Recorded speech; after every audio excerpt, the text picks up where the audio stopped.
다니엘서 6장 4절입니다. 같이 한번 읽겠습니다. 이에 총리들과 고관들이 국사에 대하여 다니엘을 고발할 근거를 찾고자 하였으나 아무 근거, 아무 허물도 찾지 못하였으니 이는 그가 충성되어 아무 그릇됨도 없고 아무 허물도.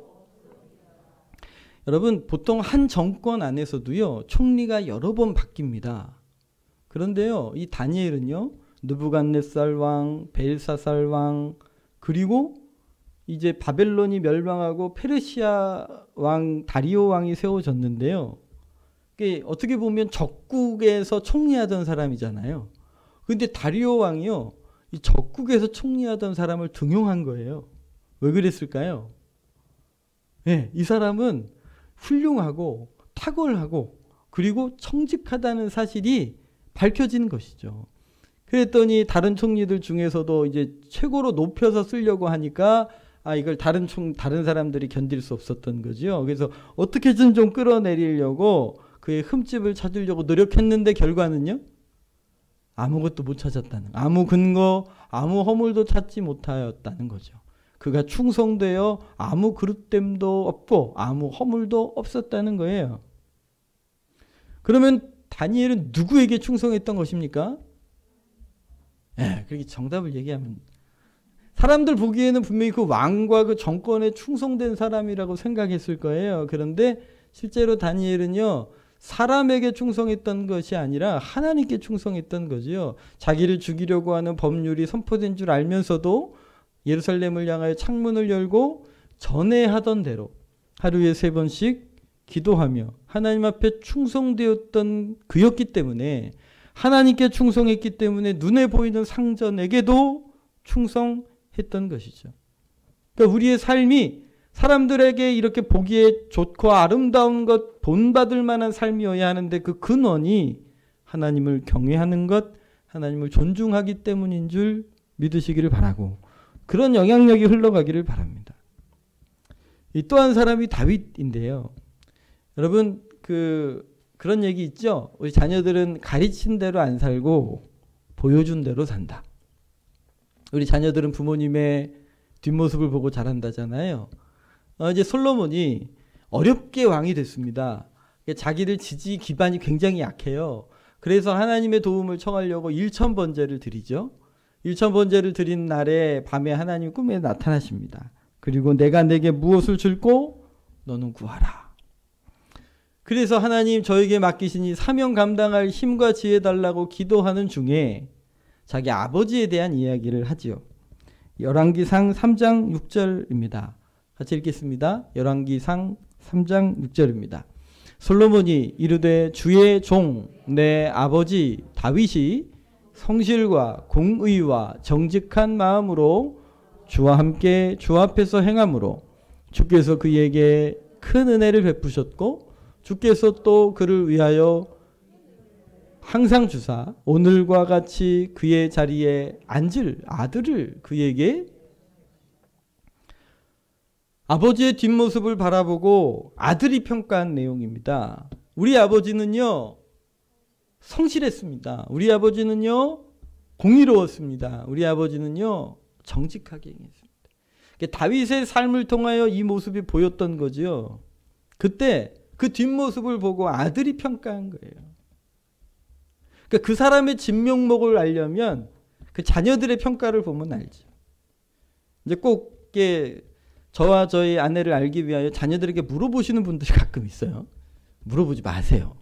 시험 들어요. 묻지 마세요. 이게 우리 애기들 어렸을 때 꼭 그런 거 물어보세요. 아유, 엄마 아빠가 싸우니 안 싸우니? 그리고 꼭 물어보셔요. 물어보면 뭐예요? 저도 싸워요. 네, 여러분, 우리의 자녀들이 우리의 뒷모습을 보고 평가할까요? 안 할까요? 해요. 말은 안 해서 그렇지 우리 자녀들도 다 알아요. 그런데 이 다윗의 평가가 귀하잖아요. 우리 아버지는요 성실하고요, 우리 아버지는 공의로우시고요, 우리 아버지는 정직했어요. 그런데 보통 사람들은요 사람들을 평가할 때 드러난 문제만 봅니다. 이것이 무엇인가? 이것이 어떤 일인가? 그리고 이런 것들을 어떻게 해야 되나? 뭐 이런 식으로 접근을 하거든요. 그런데 그 사이먼 시렉이라는 분이 골든 서클이라는 그 어떤 이야기를 하면서 이 세상을 움직이는 훌륭한 리더들은요, 사람들이랑 생각이 좀 방향이 다르다는 거예요. 보통 사람들은 어떤 드러난 문제, 성실했어, 공의로웠어, 그러면 닮아가려면 어떡하지? 보통 이런 식으로 가는데요. 근데 훌륭한 사람들은요, 왜 그랬을까로부터 시작한다는 거예요. 사람이 저렇게 공의롭게 정직하게 성실하게 살아가는 이유가 뭘까라는 질문을 하게 되는 거죠. 그리고 근본적인 문제가 그 근본적인 원인을 발견할 때 비로소 그런 삶의 열매들을 쫓아갈 수 있는 거예요. 그런데 솔로몬이 다윗을 보니 다윗이 성실하고 공의롭게 정의롭게 정직하게 살아간 이유가 누구 때문이라고요? 하나님 때문이었다는 거예요. 주와 함께 주 앞에서 행하셨기 때문에 우리 아버지는 사람의 인기를 끌기 위해서 혹은 사람들 눈앞에서 욕먹지 않기 위해서 그렇게 살기 위해 몸부림쳤던 분이 아니라 아무도 있지 않아도 내 주변에 아무런 사람이 없을 그때에도 성실과 공의와 정직한 삶을 살았던 이유는 하나님과 함께 그분 앞에서 살았기 때문입니다. 라고 평가하고 있는 것입니다. 여러분, 오늘 그리스도인입니다. 오늘 우리의 주변의 사람들이 우리를 죄송하지만 평가할 것입니다. 여러분들 돌아가시면 묘비에 자녀들이 뭐라고 써주시기 원하십니까? 잘 먹고 잘 살다가 잘 죽었다. 어느 졸부의 아들이 아버지 묘비명에 그렇게 써놨다 그래요. 진짜인지는 확인 안 해봤어요. 여러분, 우리 자녀들이 어떻게 평가할까요? 그런데 우리를 평가하는 사람들이 우리의 모습 이면에 담겨져 있는 하나님을 경외하는 마음들이 읽혀지시기를 축복하고 또 그런 삶이 되기를 간구하고 기도하는 은혜가 있으시기를 바라요. 그런데 이런 삶은요, 하나님도 원하세요.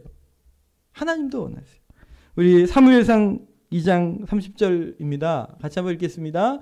그러므로 이스라엘의 하나님 나 여호와가 말하노라. 내가 전에 내 집과 내 조상의 집이 내 앞에 영원히 행하리라 하였으나 이제 나 여호와가 말하노니 결단코 그렇게 하지 아니하리라. 나를 존중히 여기는 자를 내가 존중히 여기고 나를 멸시하는 자를 내가 경멸하리라. 오늘 파란색 글씨 한번 더 읽겠습니다. 나를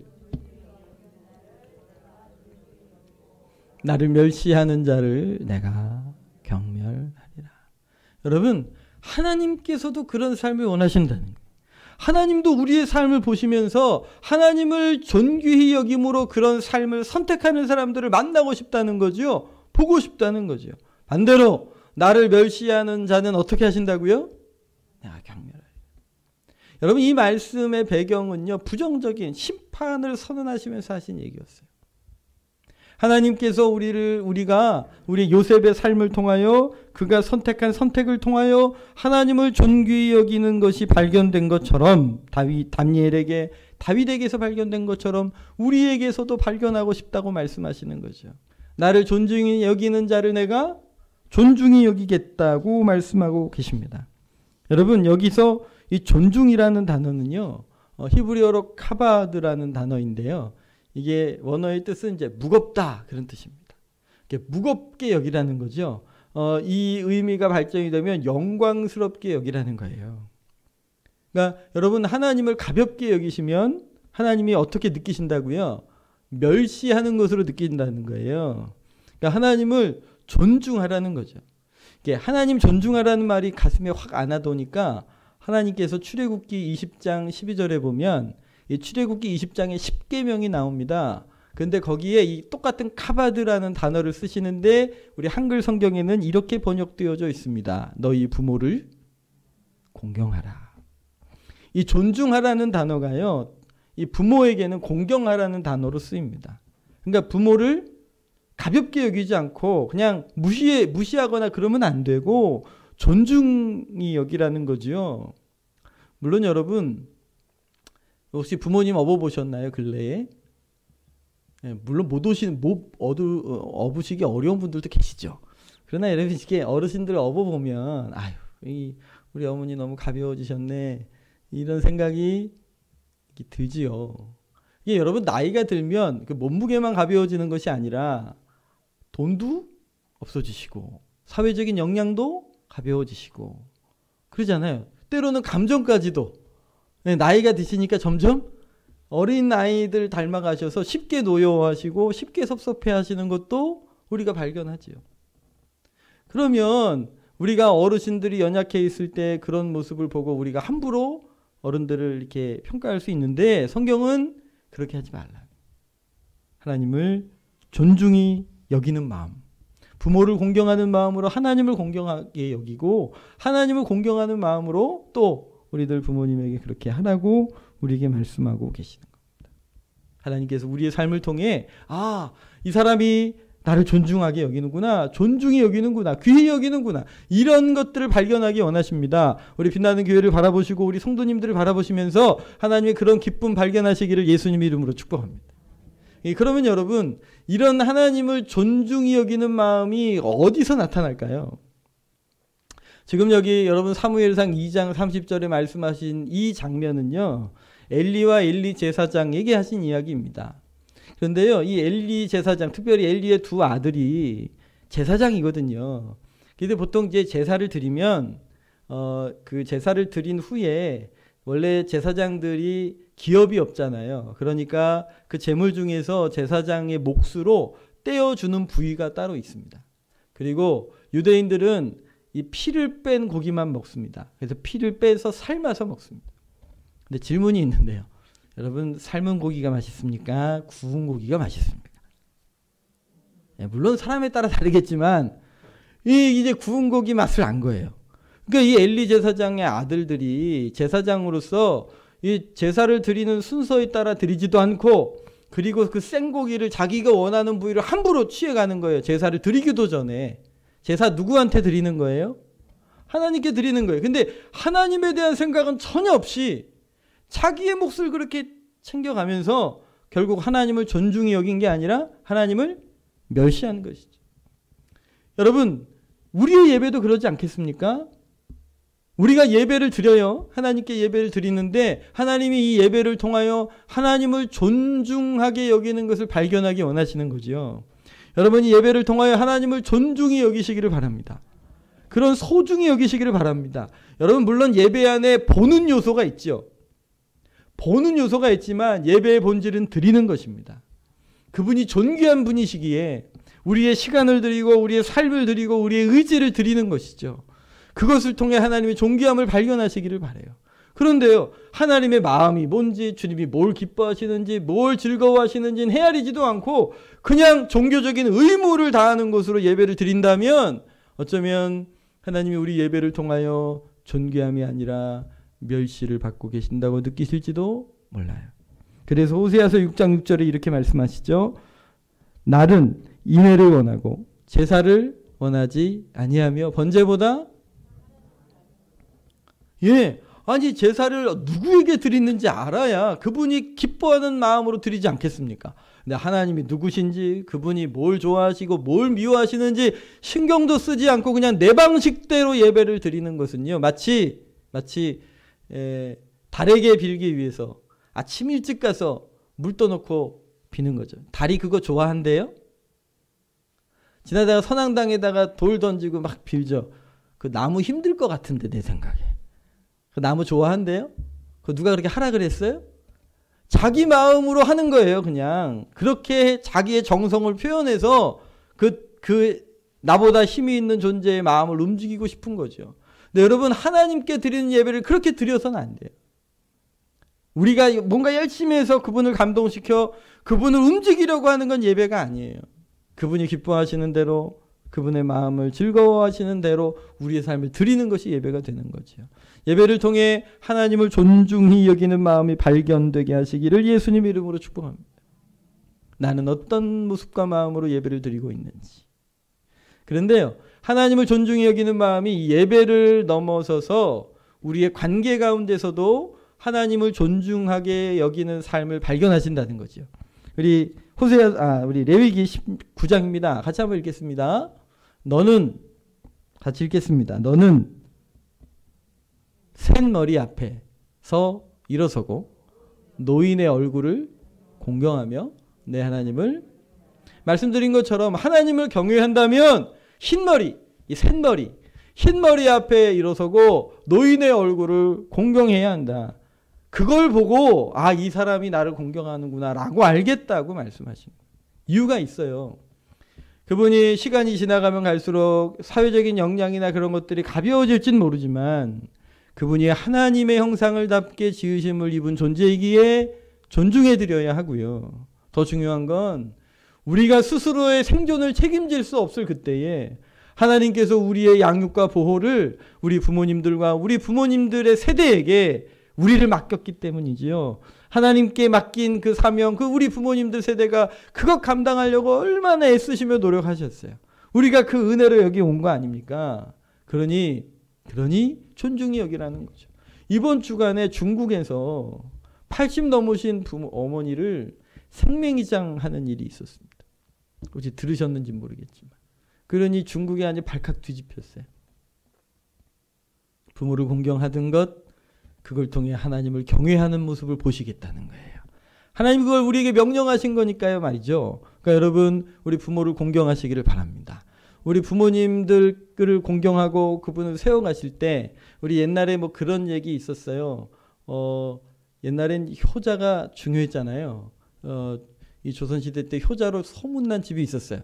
어느 양반집 아들이 자기도 부모님을 참 잘 섬기는데 자기보다 더 잘한다고 소문이 난 거예요. 그래서 너무 궁금해서 이 사람이 부모를 어떻게 섬기나, 그리고 몰래 가서 이렇게 초가집에 쌀이나무 담장 너머로 이 아들이 어떻게 섬기나 하고 봤더니 아니 하루 종일 일하고 들어와가지고 땀을 뻘뻘 흘리고 이제 마루에 턱 앉았는데 어머니가 물을 떠가지고 아들의 발을 씻어주는 거예요.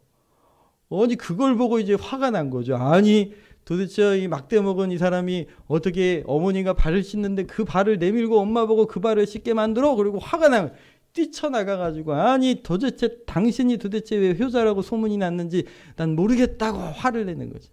그랬더니 아들이 뭐라 그랬냐면 아유 저도 죄송스럽죠. 그런데 우리 어머니가 이걸 하는 걸 너무 좋아하세요.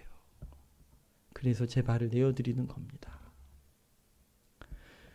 여러분 우리가 부모를 공경하는 것 어떻게 해드리는 걸까요? 부모의 마음, 그 마음 헤아리는 거 아니겠습니까? 하나님께서 부모를 공경하라고 말씀하십니다. 오늘 우리가 이웃을 돌아보고 또 부모를 공경함으로 하나님 경외하는 마음이 드러나시기를 축복해요. 하나님을 공경하기 때문에 우리 부모님을 공경하는 것이지요. 그런 이유로 우리 잠언 14장 31절입니다. 가난한 사람을 학대하는 자는 그를 지으신 이를 멸시하는 자요. 궁핍한 사람을 불쌍히 여기는 자는 주를 공경하는 자니라. 강한 자를 조롱하는 자는 그를 지으신 주를 멸시하는 자요. 사람의 재앙을 기뻐하는 자는 형벌을 면하지 못하리라. 이런 이유 때문에 만약에 가난한 사람을 학대하잖아요. 그러면 누구를 멸시하는 거라고요? 그를 지으신 하나님을 멸시하는 것으로 받으시겠다는 거지요. 도리어 궁핍한 자를 불쌍히 여기는 자는 주를 공경하는 것으로 받으시겠다는 거예요. 제가 참 감사한 것은 우리 공동체와 함께 방글라데시의 어려움을 함께 나눴어요. 그랬더니 여러분들이 헌금을 하셔서 그분들을 도울 수 있는 길들이 열렸죠. 근데 케냐를 위해서도 또 여러분들이 또 헌물을 하셔서 또 그렇게 전달이 되었습니다. 가난한 사람들을 볼 때 그냥 무시하는 것이 아니라 그들을 마음에 품고 어찌하였든 섬기기 위하여 선택했던 그 선택들에 대하여 하나님이 어떻게 받으신다고요? 당신을 공경하는 것으로 받으신다는 거예요.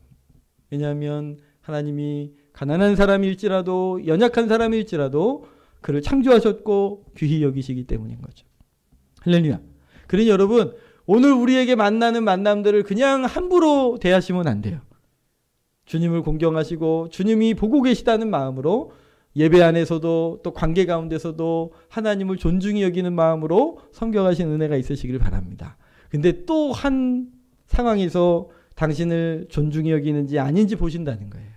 그게 뭐냐면 인생의 유혹의 현장에서 말입니다. 요셉처럼.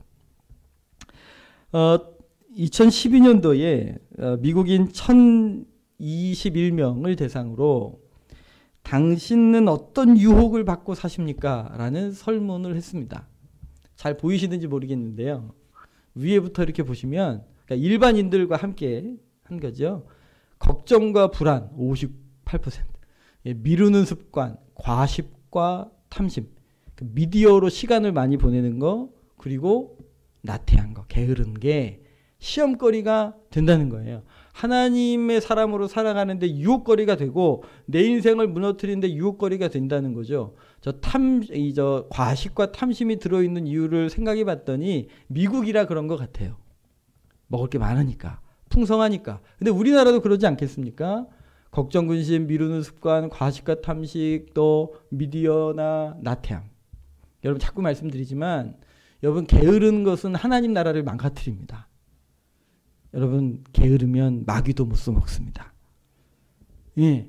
여러분 신천지 사람들이 게으른 사람을 전도 대상자로 선택하는 거 아니요. 그들도 게으른 사람은 안 선택합니다. 여러분 우리가 하나님 앞에서 우리의 삶을 어떻게 살아갈 것인가 보셔야 되죠. 그 다음에 두 가지가 관계 가운데서 나오는 유혹거리들입니다. 험담 그리고 질투. 이것도 퍼센트지가 비슷해요. 일반 사람들이나 기독교인들이나 퍼센트지가 비슷하지요.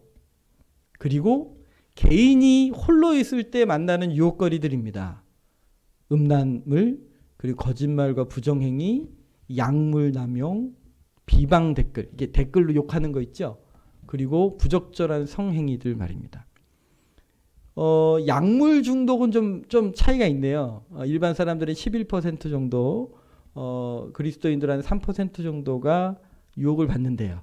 그런데요, 다른 요소들은요, 거의 일반 사람들이 당하는 유혹이나 기독교인들이 당하는 유혹이나 거의 비슷하다는 거예요. 근데 거기서 하나님을 경외하는 사람과 그렇지 않은 사람이 드러나는 거죠. 하나님이 그때 우리를 보신다는 거예요. 이 사람이 나를 경외하는가? 경외하지 않는가?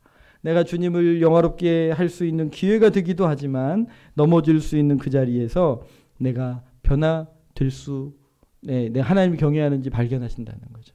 여러분, 사람이 못 숨기는 게 있답니다. 뭘 못 숨길까요? 기침과 가난과 사랑은 못 숨긴대요. 그런데 여러분, 하나님을 경외하는 모습도 마음도 못 숨겨요. 그분을 경외하는 삶인 드러나게 돼 있어요. 발견되게 돼 있다는 거죠. 내가 참으로 하나님을 경외하고 있다면 변화되는 거예요. 여러분 어떤 사람이 하나님을 만났습니다 라고 얘기하는데 삶의 변화가 전혀 없다면 무엇으로 증명하겠어요? 내가 1톤 트럭과 부딪혔습니다 라고 얘기하는데 멀쩡하게 걸어다녀.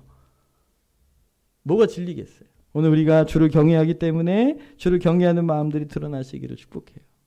그렇게 하나님께서 우리의 삶을 통해 주님 경외하는 걸 발견하고 싶어 하시는 거죠. 그런데요, 우리의 삶을 그렇게 달아보시고 저울로 달아보시고 다름질로 확인하실 때에 우리의 삶이 어떻게 드러날까요? 우리 예레미야서 우리 8장 7절 말씀이 이렇습니다. 공중의 학은 그 정한 시기를 알고 비둘기와 제비와 두루미는 그들이 돌아올 때를 지키거늘 내 백성은 여호와의 규례를 알지 못하거늘. 돌아오지 않는다는 거예요. 하나님 앞에서 그 발견하시려고 그 존귀하게 여김을 보시려고 살펴보고 봐도 하나님 앞에 온전한 존귀를 드리는 사람들을 발견할 수 없다는 거죠. 의인이 없나니 하나도 없다는 사실을 발견하시는 거죠. 주님이 보시려고 하시면 하실수록 더 우리가 절망할 수밖에 없는 거예요. 왜냐하면 아까 우리 사무엘상에서 말씀 읽은 것처럼 나를 멸시하는 자에게는 내가 경멸하리라. 오늘 이 땅의 교회와 이 땅의 성도들과 이 땅의 사람들에게 발견하시는 것이 하나님을 멸시하는 것만 자꾸 발견하는 거예요. 저도 거기서 피할 수 없는 거죠. 우리의 존재가 그런 존재가 되어버렸다는 거예요. 여러분, 이번 아까 앞에서 본 설문조사 가운데 결과 가운데 이런 게 나옵니다. 교회를 다니는 사람들 가운데 40%가 예수님을 믿는다고 한 후에도 변화가 전혀 없었다는 거예요. 40%가. 5명 중에 3명이 예배 시간을 통하여 새로운 깨달음이나 도전을 얻지 못했다는 거예요.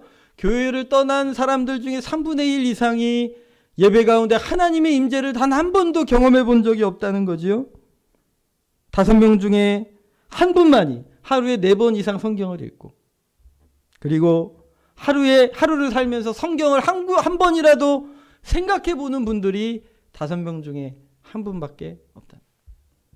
그러니 그게 당연할지도 모르죠. 우리의 삶을 통하여 하나님을 경외하는 모습을 발견하시기가 어려운 이유가 어쩌면 너무 그렇게 당연한지도 모르겠습니다. 오늘 저는 어떨까요?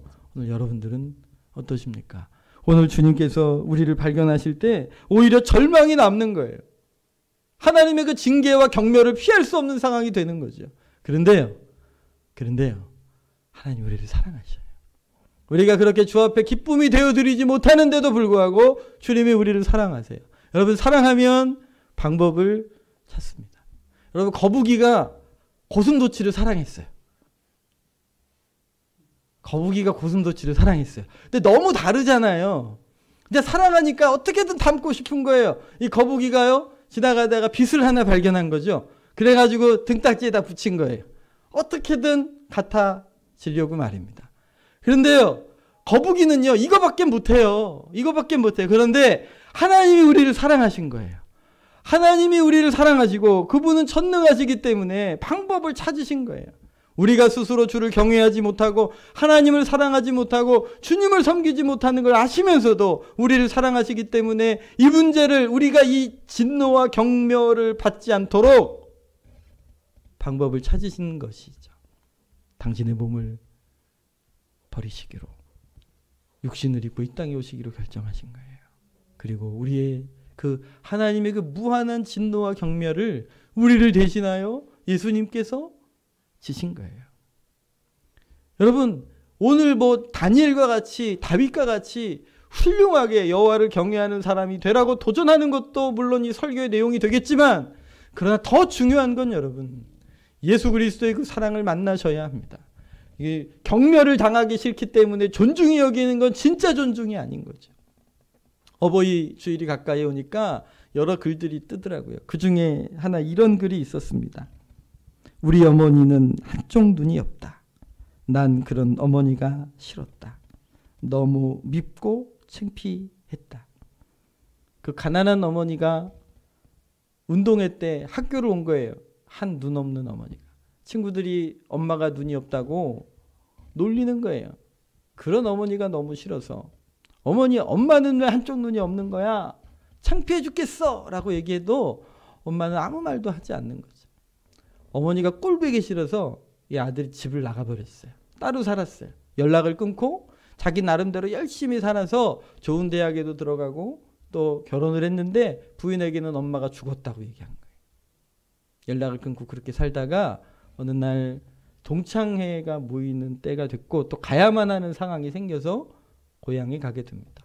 그리고 고향에 갔다가 옛 집을 찾아가게 되죠. 그리고 거기에서 어머니가 아들에게 썼지만 붙이지 못한 편지 한 통을 읽게 됩니다. 그 어렸을 때 이 아이가 아주 어렸을 때 큰 사고를 당해서 한쪽 눈을 잃게 되었는데 어머니가 한쪽 눈을 빼어서 그 아들에게 주었다는 거죠. 편지 내용을 읽고 나서 알게 된 거예요. 내가 이제까지 보고 있었던 이 눈이 내 눈이 아니고 어머니 눈이었다는 걸 깨닫게 된 거예요. 이제 거기서 이제 통곡하고 회개하게 되는 거죠. 여러분, 그 후에 그 어머니를 배웠다면 이 아들이 어머니 어떻게 대했을까요? 말할 것도 없지요. 존중이 대해라 안 대해라 그거 말할 이유가 없지요. 얼마나 소중하게 모셨겠어요. 얼마나 미안했겠어요.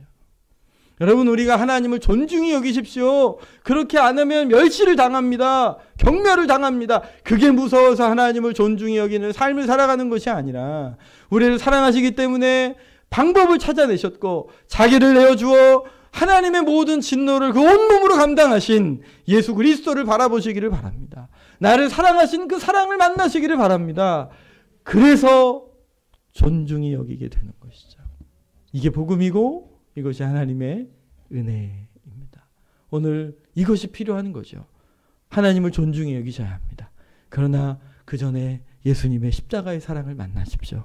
예수님을 바라보시기를 바랍니다. 나를 위해 모든 걸 쏟아내신, 내가 그렇게 밀쳐내고 밀어내고 십자가에 못 박았음에도 불구하고 여전히 나를 사랑하시는 그 하나님의 사랑을 만날 때 그분을 존중할 수밖에 없고, 그분을 존중히 여길 때 우리의 삶을 통하여 그런 열매들이 맺어지게 되는 것이죠. 오늘 예수님의 그 사랑을 더 알게 도와주십시오. 예수님의 그 은혜를 더 깊이 깨닫게 도와주십시오. 그래서 존중히 여기는 삶의 열매들이 맺어지게 해달라고 이 시간 성령의 이끄심을 따라 기도하겠습니다. 주여